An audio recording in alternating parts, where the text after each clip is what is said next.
be relieved to hear that there will be no war.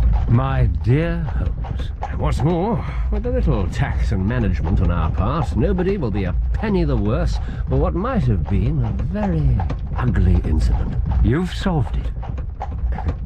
Yes, I have.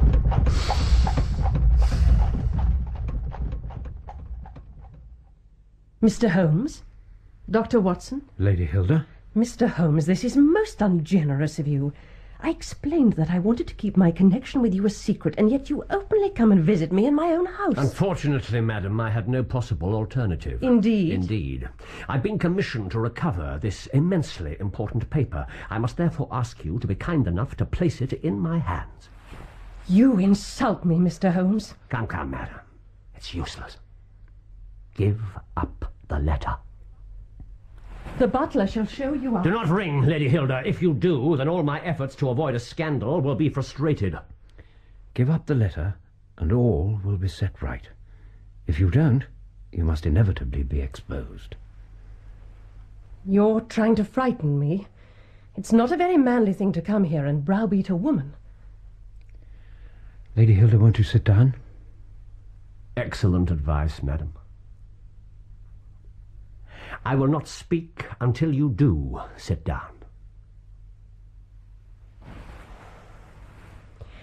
I will give you 5 minutes. 1 is enough. I know that you removed the document from your husband's dispatch box and gave it to Eduardo Lucas. Just as I also know that, secure in the knowledge of his death, you returned to his room last night and took the letter back again from the hiding place under the carpet. You're mad. Your plan for getting back into the house was ingenious. Congratulations on your performance. I tell you, I haven't the remotest idea. The loveliest woman in London. Mr. Holmes? Your picture is in all the society journals.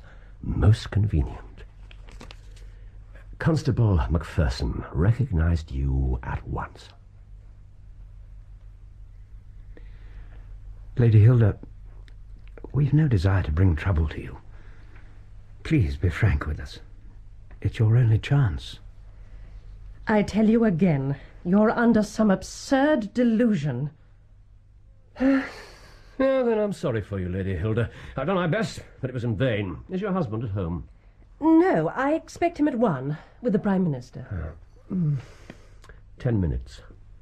We shall wait.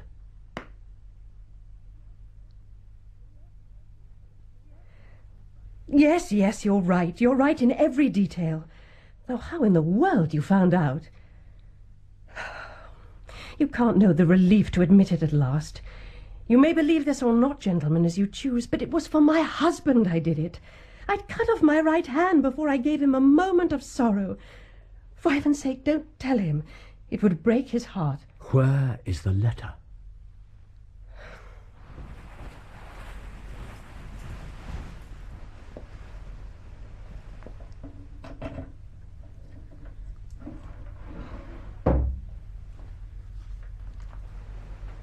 Would to heaven I'd never seen it. Here it is. Now, where's the dispatch box? Does your husband have it with him? No, not this morning. It's still in our bedroom. Take us there. Quickly, give me the key. Mr. Holmes. The duplicate key, the one you used before. I threw it away. I couldn't bear to have it in my possession. Madam.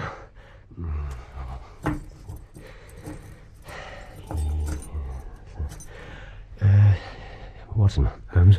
I don't know if I can do this. Be so good as to give a check on the time for me. Just gone 7 minutes to 1. 7 minutes to 1.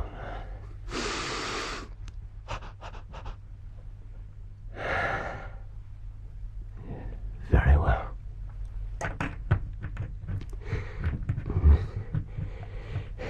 Lady Hilda. Mr. Holmes. Some details of this affair are still not clear to me. I presume that Lucas was blackmailing you. Yes, that was the exact case. He had a letter of mine, a very foolish letter written before my marriage, to a friend.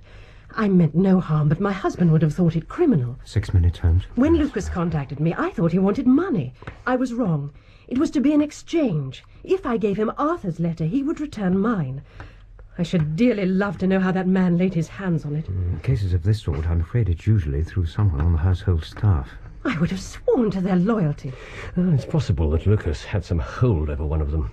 Has any servant shown signs of unusual behaviour recently? My God, Annie, my maid. I've had to speak to her more than once. If it was her, she might well have thought that the murder inquiry would uncover her connection with Lucas. She's probably been terrified. How dare she do this to me? Yes, as I said, to protect some secret of her own. Yes, the threat of scandal is as powerful for a maid as it is for a mistress. Perhaps more so. Hardly, sir. A serving girl dismissed without a character will never get another place. In 2 months she'll be on the streets, and inside 12 she'll probably be dead. And Miss Annie stole your letter to buy her own safety, just as you stole your husband's. I tell you, I didn't do it for myself. I did it for Arthur. If Lucas had sent him my letter, he would have allowed himself only one course of action, whatever the public consequences. Our marriage would have been at an end, and with it his honour, perhaps even his career. What was I to do? Take him into your confidence.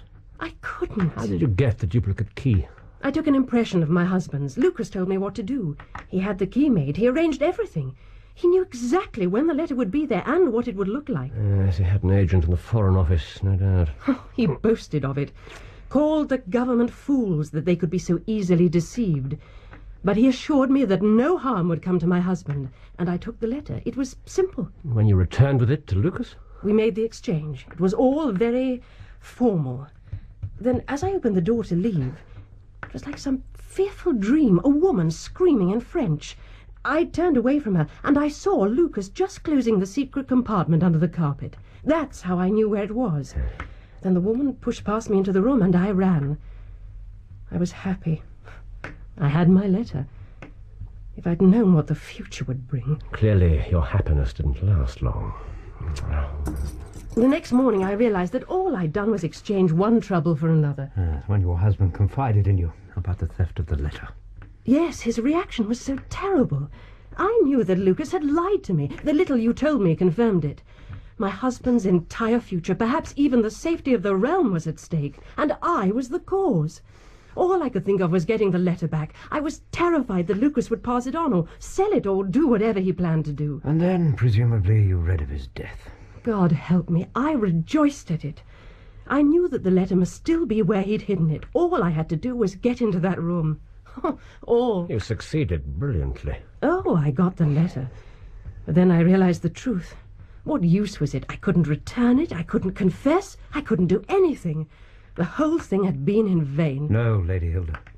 If you hadn't gone back there, if you hadn't replaced the carpet so carelessly in your rush, Holmes never would have seen the truth. So now, God willing, we can set everything right. Time. 2 minutes to 1. Oh, Mr. Holmes. Fear not, your ladyship.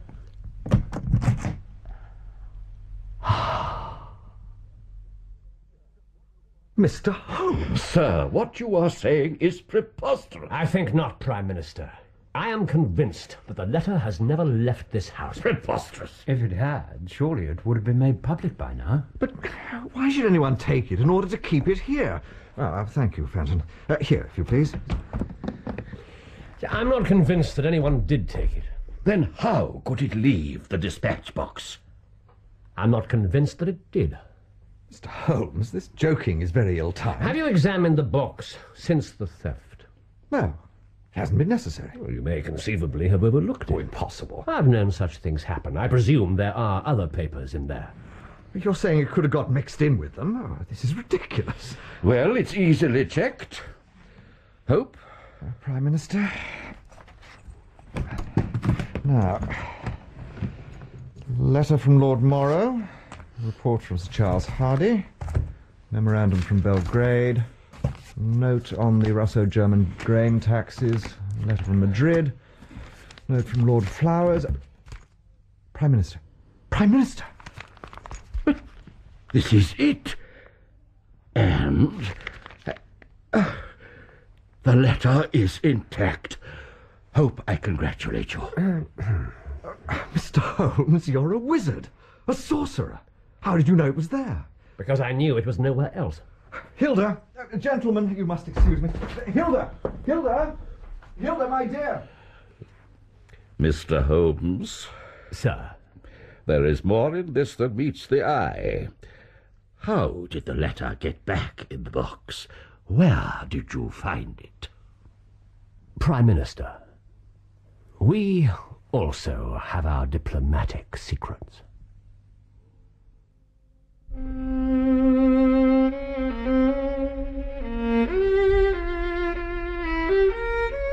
In The Second Stain, Sherlock Holmes was played by Clive Medicine and Dr. Watson by Michael Williams, with David March as the Prime Minister, Jeremy Clyde as the Foreign Secretary, and Sabina Franklin as Lady Hilda Trelawney Hope.